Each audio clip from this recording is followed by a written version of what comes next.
المجاهدين إلى آخر الآيات. صدق الله العلي العظيم. قال النبي عليه الصلاة والسلام: إنما الأعمال بالنيات. صدق رسوله النبي الكريم.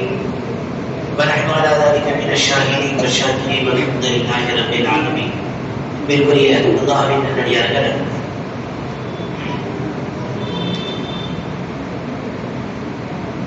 புனிதமான ரமலானுடைய இரவில் தராவியுடைய தொழுகையை முடித்துவிட்டு குர்ஆனுடைய வசனங்களின் சிறப்பை, விளக்கங்களை, அது கூறும் நற்போதனைகளை செவிமடுப்பதற்காக வேண்டிய அல்லாஹ் நம்மை அமர்த்தியிருக்கிறார். அன்பிற்குரியவர்களுக்கு ஓதப்பட்ட வசனம் சூரத்துன் நிசா முழுமையாக ஓதப்பட்டு முடிக்கப்பட்டு அதுக்கு அடுத்த சூழல கொஞ்சம் மாத்திரம் முடிக்கப்பட்டது. இது இப்படியும் சொல்லலாம், 6வது ஜுஸுல முக்கால் பகுதி முடிந்துருச்சு. 5 ஜுஸு முடிச்சு 6வது ஜுஸுல முக்கால் பகுதி முடிஞ்சிருக்கு. அல்ஹம்துலில்லாஹ். அன்பிற்குரியவர்களே, சூரத்துன் நிசா இருக்கிற இந்த சூரா, இதுல பெரும்பாலும் பெண்களை பற்றி சொல்லப்பட்டிருக்குது. இந்த சூறாவுடைய ஆரம்பத்திலேயே முஃபஸ்ஸிரீன்கள் இப்படி சொல்லி காட்டுவாங்க, மிக முக்கியமான சூறாக்களில் இதுவும் ஒன்று, சூரத்துன் நிசா. இதுல என்னென்ன இருக்குது அப்படின்னா, இருக்கிற எல்லாமே இருக்குது. திருமணத்தை பற்றி இருக்குது, திருமணத்துக்கு முந்தைய நிலை இருக்குது, திருமணத்தை பற்றி இருக்குது, திருமணத்தில் கொடுக்கப்படக்கூடிய மகளுடைய தொகை அது பற்றியும் இருக்குது, கணவன் மனைவி எப்படி வாழ வேண்டும் என்பதையும் இங்கு சொல்லப்பட்டது. மன கசப்புகள் ஏற்பட்டால் என்ன செய்யணும், ரெண்டு பேருக்கு மத்தியில பிரிவினை ஏற்பட்டால் என்ன செய்யணும், அதற்குண்டான விளக்கங்களும் இதில் கொடுக்கப்பட்டுள்ளது. தொழுகையை பற்றி சொல்லப்பட்டிருக்கிறது, தொழுகைக்கு முன்னால் செய்யப்படக்கூடிய ஒதுவை பற்றியும் இந்த சூறால சொல்லப்பட்டது. அப்ப மனிதனுடைய வாழ்க்கை முழுவதுமாக சக்காத்தை பற்றி, இபாதத்துக்கள் வசாயங்கள் சம்பந்தமாகவும் சொல்லப்பட்டிருக்கிறது, இபாதத்துக்கள் சம்பந்தப்பட்டும் சொல்லப்பட்டிருக்கிறது. ஒரு முஸ்லிம் இன்னொரு முஸ்லிமுக்கு செய்ய வேண்டிய கடமைகளை பற்றியும் இங்கே சொல்லப்பட்டிருக்கிறது. அநீதமாக கொலை செய்துவிட்டால் என்ன குற்ற பரிகாரம் என்ன சொல்லப்பட்டிருக்கிறது. சத்தியம் செய்துவிட்டால், பொய் சத்தியம் செய்துவிட்டால் என்ன குற்ற பரிகாரம் சொல்லப்பட்டிருக்கிறது. அன்பிற்குரியவர்களே, இது போன்ற பல விஷயங்களை அல்லாஹ் ஜல்ல ஷானஹு சூரத்துன் நிசாவில் சொல்லியிருக்கிறான். அதிலேயும் குறிப்பாக மகருடைய தொகையை பற்றி அல்லாஹ் சொல்லி காட்டுகிறான். இந்த உலகமே பெண்கிட்ட இருந்து காசு வாங்கிட்டு இருக்கக்கூடிய தற்போதைய காலகட்டம் வரை அப்படிதான் இருக்குது. பெண்கிட்ட செஞ்சுட்டு இருக்கிறாங்க, வரதட்சணை வாங்கி கொண்டு இருக்கிறார்கள். 1400 வருடங்களுக்கு முன்னால் பெண்களின் மீது பரிவை காட்டிய இந்த இஸ்லாமிய மார்க்கம் என்ன சொல்லுச்சு? அவங்களுக்கு சதகாத்தின் நினைவுங்க, அவங்களுக்கு நீங்க கொடை கொடுத்து திருமணம் முடியுங்கள், மகரை கொடுத்து திருமணம் முடியுங்கள் என்று சொல்லியது. அவர்களுக்கு கொடுக்க வேண்டிய அந்த தொகையை கொடுத்து திருமணம் முடியுங்கள். அது கூட யார்கிட்ட கொடுக்கணும் தெரியுங்களா? யார்கிட்ட கொடுக்கணும்? இந்த பெண்கிட்ட கொடுக்கணும். தெளிவா சொல்லி காட்டலாம், அந்த வழிகிட்ட கொடுக்க சொல்லப்படல. ஏன்னு சொன்னா இதுல முஃபஸ்ஸிரீன்கள் 2 கருத்தை சொல்லி காட்டுறாங்க. அந்த பொருள் சதகா, அந்த மகனுடைய தொகை ஒப்படைக்கப்படுவது அந்த பெண்ணிடத்தில் தான் ஒப்படைக்கப்பட வேண்டும். ஏன்னா ஒரு காலம் இப்படி இருந்துச்சு, அந்த பெண்ணிடத்திலிருந்து பெண்ணை பாதுகாக்கக்கூடிய வழி அதனை வாங்கி செலவழிச்சிருவது. இது மகனுடைய தொகையை யார் வாங்கி செலவழிச்சிருவா? சமீபத்தில் கூட நடந்துட்டு இருந்தது. மகனுடைய தொகையை கணவன் மனைவிக்கு கிட்ட கொடுத்துருவாரு, பிறகு என்ன செஞ்சிருவாரு? 2வது இந்த முஃபஸ்ஸிரீன்கள் 2வது கருத்தை இதை எழுதுறாங்க, அந்த கணவன் மாப்பிள்ளை விட்டால் அதனை செலவு செய்யவும் கூடாது. அது யாருக்கு சொந்தமானது? பெண்ணுக்கு சொந்தமானது. நல்லா தெளிவாக மனைவி அலுவலகம் அசையக்கூடாது, கொஞ்சமும் மாற்றம் செஞ்சிடக்கூடாது. தெளிவாக எடுத்து வைக்கிறான், அது பெண்ணுக்கு சொந்தமானது. அவர்களுக்கு சொந்தமானதை அவர்களுக்கு ஒப்படைங்க, பெண்ணிடத்தில் ஒப்படையுங்கள் என்று அல்லாஹ் பிரசங்கித்தான். அடுத்த வசனம், இன்னைக்கு பெண்களை நாங்க தான் பெண்களை பாதுகாக்கிறோம் பல பேர் சொல்லிக்கிட்டு தெரியணும். பெண்களுக்கு சொத்துக்கள் கொடுக்கிற வரையும் தமிழகத்துல தான் பெண்களுக்கு சொத்துரிமை இருக்குது. அது அல்லாத மற்ற இடங்கள்ல இன்னைக்கு யார் தன்னை நான் தான் பெண்களை பாதுகாத்துக் கொண்டிருக்கிறேன் அப்படின்னு சொல்லிட்டு இருக்கானோ அந்தந்த மாநிலத்துல போய் அவர் ஆட்சி செய்யற மாநிலத்துல பெண்களை அவமரியாதையா நடத்தலாம். பெண்களுக்கு சொத்து கூட கிடையாது. பெருமான ரசூலுல்லாஹி ஸல்லல்லாஹு அலைஹி வஸல்லம் உஹதுல யுத்தம் முடிஞ்சு வந்திருக்கிறாங்க. உஹதுல யுத்தம் முடிஞ்சு வந்திருக்கிறாங்க. ஒரு பெண்மணி சாலிபனும் ஒரு சஹாபி ரலியல்லாஹு அன்ஹு எங்க வஃபாத் ஆயிட்டாங்கன்னா உஹதுக்கு ஒரு நாள் வஃபாத் ஆயிட்டாங்க. அவருக்கு ஒரு சகோதரர் உஹதுக்கு ஒரு நாள் வஃபாத் ஆயிட்டு வந்தோடனே இப்ப சொத்து சாதி அவங்க அந்த சஹாபியுடைய சொத்து முழுசா அந்த சகோதரர் எடுத்துட்டு போயிட்டாரு. யாரு? அந்த சகோதரருடைய சொத்தை அந்த சகோதரர் தூக்கிட்டு போயிட்டாரு. இப்ப அதற்கு நபி ஸல்லல்லாஹு அலைஹி வஸல்லம் கிட்ட அவங்க மனைவி வராங்க. சாதா ரலியல்லாஹு அன்ஹு அவங்க மனைவி வராங்க. வந்து கேட்டாங்க நபி ஸல்லல்லாஹு அலைஹி வஸல்லம் யா ரசூலுல்லாஹ், அவங்க ஒவ்வொருவரோட வந்த அந்த ரலியல்லாஹு அன்ஹு அவங்க பேரை சொல்லி சொல்றாங்க. அவருக்கு 2 பெண் குழந்தைகள் இருக்கிறாங்க. அந்த 2 பேருக்கும் திருமணம் முடிச்சு வைக்கணும். ஆனா சொத்தெல்லாம் அவருடைய சகோதரர் அண்ணன் தூக்கிட்டு போயிட்டாரு. அவனோட நபி ஸல்லல்லாஹு அலைஹி வஸல்லம் கொஞ்ச நேரம் அமைதியா இருந்தாங்க. இதுக்கு உனக்கு சரியான தீர்ப்பு கிடைக்கும் என்று சொன்னாங்க. அப்படியே அமர்ந்திருக்கிறாங்க. கொஞ்ச நேரத்தில் அல்லாஹ் ஜன்னத்துல வகி இறக்கினான். அந்த இறக்கப்பட்ட முதல் வகி அதுதான் ஃபர்ஸ்ட் வகி. அது இறக்கப்பட்டவுடன் சொத்து பிரிக்கப்பட்ட முதல் சொத்து பரிமாற்றமும் வந்த நேரம். நபி ஸல்லல்லாஹு அலைஹி வஸல்லம் வகி இறக்குது. அசத்து கூட அதிகமா பெரும்பான்மையா நேற்று கூட சொன்னாங்க. ஒவ்வொரு தராவிகளையும் அந்த வார்த்தையை சொல்லுவாங்க. இப்போ நாங்கள் ஹிம்சில சேர்ந்தோம்னு சொன்னா இந்த ஆயத்தை தான் முதல்ல மனப்பாடம் பண்ணணும். அதை மனப்பாடம் பண்ணாதான் ஹிம்சில கேள்வி பண்ணிக்கிற சொல்லுவாங்க சத்து.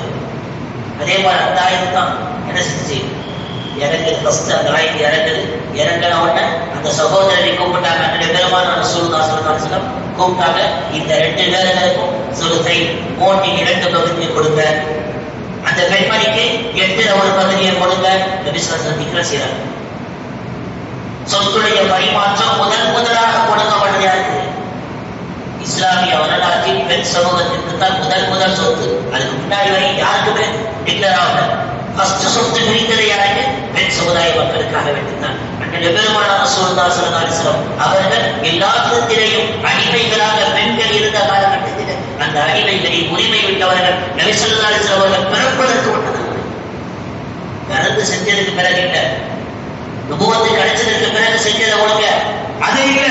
அதற்கு முன்னதாக நபி ஸல்லல்லாஹு அலைஹி வஸல்லம் அவர்கள் பிறந்து விட்டார்கள் என்று சொன்ன ஒரு வார்த்தைக்காக வேண்டி அங்கே அன்றைய பெருமானார் ரசூலுல்லாஹி ஸல்லல்லாஹு அலைஹி வஸல்லம் பிறக்கிறார்கள். அந்த சுப செய்தியை அங்கே சொல்லப்படுகிறது. நபி ஸல்லல்லாஹு அலைஹி வஸல்லம் அவர்கள் பிறந்துட்டாங்க, குழந்தை அப்துல்லாவுக்கு ஆண் குழந்தை பிறந்திருக்கிறது என்ற ஒரு வார்த்தை அபூ லஹபுக்கு சொல்லப்படுது. உடனே அவர் சொன்னான், சுவைபாவே உன்னை விடுதலையாக்கி விட்டேன். முதல் நபி ஸல்லல்லாஹு அலைஹி வஸல்லம் அவர்கள் பிறந்த சமயத்திலேயே பெண்களுக்கு விடுதலையை நபி ஸல்லல்லாஹு அலைஹி வஸல்லம் அவர்கள் ஏற்படுத்தினார்கள். இதற்குரியவர்களே, அந்த இஸ்லாமிய சமூகம் எல்லா நிலைகளிலேயும் பெண்களை உயர்த்தித்தான் வைத்திருக்கிறது. கியாமத் வரை உயர்த்தித்தான் இருக்கும். நம்மளுக்கு அனுபவமும் சந்தேகம் வந்துடக்கூடாது. பெண்களை அடிமைப்படுத்துகிறது இல்ல, பெண்களை பாதுகாக்கிறது. இஸ்லாமிய சமூகம் பெண்களை பாதுகாக்கிறது. பெண்கள் இந்த நாட்டின் கண்கள் என்று சொன்னால் தப்பில்லை. சொல்லப்படாத ஒரு மனிதனுடைய கண் எப்படி எல்லா தூசிகளை விட்டும் அந்த இமை பாதுகாக்கிறதோ அதுபோன்று பெண் சமூகத்தை புர்கா பாதுகாக்கிறது. புர்கா இல்லையா? புர்கா போட்டு அடிமைப்படுத்துகிறார்கள் இஸ்லாமிய மக்கள். பெண்களை புர்கா போட்டு அடிமைப்படுத்துகிறார்கள் என்று சொல்கிறாய். நான் கேட்கிறேன், உன்னுடைய கண்ணை இமை போட்டு நீ அடிமைப்படுத்துகிறாயா? இல்லையே. இமையின் மூலமாக உனக்கு ஏற்படக்கூடிய தூசிகளை, கண்ணில் ஏற்படும் தூசிகளை அந்த இமை தடுப்பதை போல தீயவர்கள் பகைவர்கள் பார்வையை விட்டும், அந்த இழிவான பார்வையை விட்டும் இந்த புர்கா உன்னை தடுக்கிறது. என் இஸ்லாமிய சமூகத்தை பெண்களை பாதுகாக்கிறது என்பதுதான் அன்பிற்குரியவர்களை நாம் தெரிந்து கொள்ள வேண்டிய அவசியம். இந்த காலகட்டத்தில் இஸ்லாமிய சமூக மக்களையே ஆண்களையே மைண்ட் வாஷ் பண்ணிடலாம். ஆமா, இஸ்லாமிய மக்கள் இஸ்லாமிய சமூகம் என்பது பெண்களை அறிமுகப்படுத்துது. வீட்டை விட்டு வெளியே போகக்கூடாது சொல்லுது.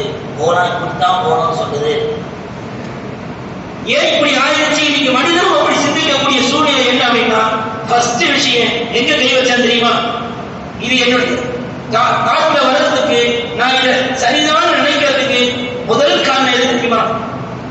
முதல் காரணம், சிறு வயதுல இந்த புள்ள ரத்தவுக்கு போனா இதெல்லாம் தெரியும். இந்த பிள்ளை ரத்தவு போவதை தடுக்கிறத யோசிச்சு என்ன செஞ்சா, 7 மணிக்கெல்லாம் ஸ்கூலை ஓபன் பண்ணிட்டான். 7 மணிக்கெல்லாம் ஸ்கூலை ஓபன் பண்ணிட்டான். அதற்கு எந்திரிக்கிறது லேட்டு. எந்திரிச்ச உடனே கிளம்பி வேலைக்காக வேண்டி வெளியே நிற்கிறது கொண்டார். மார்க்கத்திற்காக வேண்டி பள்ளிக்கு வந்த பிள்ளைகளை வேலைக்காக வேண்டி வெளியே வச்சுட்டான். என்னாச்சு? ஆரம்ப ஸ்டேஜிலேயே வீருடைய படிப்பை அங்கிருந்து தூக்கிட்டான். வரும்போது எப்பவுமே சீக்கிரமா வரக்கூடிய பிள்ளை எப்பவுமே இப்ப என்ன வருது, 5 மணிக்கு மேல வீட்டுக்குள்ள வருது. அங்கேயும் தீனுடைய கல்விகள் அடைபடுகிறது. குழந்தைகளிடத்திலே தீனுடைய கல்வியை வளரும் தலைமுறையை நாம் தடுத்து விட்டால் அது வளர்ந்த பிறகு அவங்களுடைய சந்ததிகளையும் தடுத்துவிடும். என்ன ஃபர்ஸ்ட் டார்கெட் அங்க முடிச்சான். அன்பிற்குரியவர்களே, இதுவல்ல நோக்கம். அன்பிற்குரியவர்களே, நம்முடைய இளைய சமுதாயத்தில் நம்முடைய வளரும் தலைமுறைக்கு நாம் தீனை கற்றுக் கொடுக்க வேண்டும். அடுத்து இந்த வசனத்தை அப்படியே சொல்லி காட்டலாம். அவங்க அவங்களுக்கு இறக்கப்பட்ட வசனங்களின் கடைசி இந்த இன்னைக்கு ஓதப்பட்ட சூரத்து நிசாவுடைய கடைசி வார்த்தை இப்படி அல்லாஹ் தஆலா சொல்லி காட்டுறான். فَأَمَّا الَّذِينَ آمَنُوا وَعَمِلُوا الصَّالِحَاتِ فَيُوَفِّيهِمْ أُجُورَهُم وَيَزِيدُهُم مِّن فَضْلِهِ. அதாவது ஒரு சப்ஜெக்ட் பேசிக்கிட்டே வந்தேன். திடீர்னு மைண்ட் வேற இடத்துல மாறிடுச்சு. அதான் வேற ஒன்றும் இல்லை. இந்த கடைசியா சொன்னான் என்ன, فَيُوَفِّيهِمْ யார் நல்ல அமல்களை செய்கிறாரோ அவருக்கு அல்லாஹ் சொல்லி காட்டுறான். فَأَمَّا الَّذِينَ آمَنُوا وَعَمِلُوا الصَّالِحَاتِ யார் ஈமான் கொண்டு நல்ல அமல்களை செய்கிறாரோ அவர்கள் என்ன நல்ல அமல்களை செய்கிறார்களோ அவர்களுக்கு உண்டான கூலியை அல்லாஹ் கொடுத்து விடுகிறான். அடுத்த வார்த்தையை சொல்லி காட்டுறான். அல்லாஹ் இன்னும் அவர்களை அதிகப்படுத்தியும் கொடுக்கிறான். வசீலிகள் எழுதி காட்டுவாங்க, இன்னும் அதிகப்படுத்தியும் கொடுக்கிறான். அவங்க கேட்கதையும் கொடுத்துறான், அதுக்கு மேலையும் கொடுக்கிறான். எப்படி இந்த வார்த்தைக்கு உண்டான விளக்கத்தை நபியுடைய வார்த்தையிலிருந்து எடுத்து வைக்கிறாங்க. அவர்கள் நாடாததையும் அவர்கள் தேடாதையும் அல்லாஹ் அங்கே தருகிறான். எப்படிப்பட்ட வார்த்தை என்று சொன்னால் நபி ஸல்லல்லாஹு அலைஹி வஸல்லம் சொல்லி காட்டாங்க. மாலா ஐனும் எந்த கண்ணும் இந்த உலகத்தில் பார்த்திராத வலா உதுனும் சமியா அதன் சிறப்புகளை எந்த காலும் கேட்கிறாத வலா ஹதர அலா கல்வி பஷரி எந்த மனிதனுடைய உள்ளமும் சிந்தித்திராத ஒன்றை அல்லாஹ் தருகிறான். என்னது சுவனம். நல்ல அமல் கல்விய கூலியை நல்ல செய்யலாம். சுவனத்தை பற்றி எந்த கண்ணும் பார்க்கிறார், யாருமே பார்க்க முடியாது. நபி ஸல்லல்லாஹு அலைஹி வஸல்லம் அதே வார்த்தையை பயன்படுத்தினார்கள். அதை போன்ற ஒன்றை இந்த உலகத்தின் வாழ்நாள் எதையும் நீங்கள் பார்க்க முடியாது. அதனுடைய சிறப்புகளை கேட்டு மாறாது. அதனுடைய சிறப்புகளை கேட்டு மாறாது. எந்த ஒரு மனிதனுடைய உள்ளமும் அதை சிந்திக்க முடியாது. நம்மள கேள்விப்பட்டிருக்கோம், நம்ம சாப்பிட்டு ஒரு கோலம் வளர்க்கும், இதை நம்ம சாப்பிடலாமே நினைச்சா என்ன செய்யும், அந்த பறவை நேரடியா மாமி சாப்பிட்டு கீழே வந்து அதை நம்ம சாப்பிட்டு முடிச்சு அதனுடைய எலும்புகளை போட்டா அதை அப்படியே பறந்து திரும்ப பறந்து போயிடும். இன்னொரு ஹதீஸ்ல கேள்விப்பட்டிருக்கோம், ஒரு பழத்தை நம்ம சாப்பிடுவோம், முதல் கடிக்கு ஒரு சுவை இருக்கும், அதே இன்னொரு தடவை கடிச்சா வேறொரு சுவை கிடைக்கும், இன்னொரு தடவை கடிச்சா அது வேறொரு சுவை கிடைக்கும். இதெல்லாம் சுவனத்தில் நடக்கக்கூடிய சிறப்புகள், சுவனத்தினுடைய வாக்கியங்களை அண்ணன் பெருமானார் ஸல்லல்லாஹு அலைஹி வஸல்லம் வடிவமைத்து காட்டுவார்கள். நாம இதெல்லாம் பார்க்கவும் முடியாது, கேட்க முடியும், முழுமையாக கேட்கவும் முடியாது, அதை சிந்திக்க முடியும், ஆனால் முழுமையாக சிந்திக்கவும் முடியாது. அப்பேற்பட்ட சுவனத்தை என்ன செய்யலாம், இந்த மீனான மனிதனுக்காக வேண்டி நல்லவன்களை முடியும் மக்களுக்காக வேண்டி அல்லாஹ் தயார்படுத்தி வைத்திருக்கிறான். அதனை அடையும் பாக்கியத்தை அல்லாஹ் ஜல்ல வஅலா நம் அனைவருக்கும் தந்தல் புரிவானாக. அல்ஹம்துலில்லாஹி ரப்பில் ஆலமீன். அஸ்ஸலாமு அலைக்கும் வரஹ்மத்துல்லாஹி வபரகாத்துஹு. முஜாஹிதீன் இலா ஆகிரில் ஆயா. ஸல்லல்லாஹு அலைஹி வஸல்லம். قال النبي عليه الصلاة والسلام إنما الأعمال بالنيات. صدق رسوله النبي الكريم ونحن على ذلك من الشاهدين والشاكرين والحمد لله رب العالمين. بالبرية الله من النبي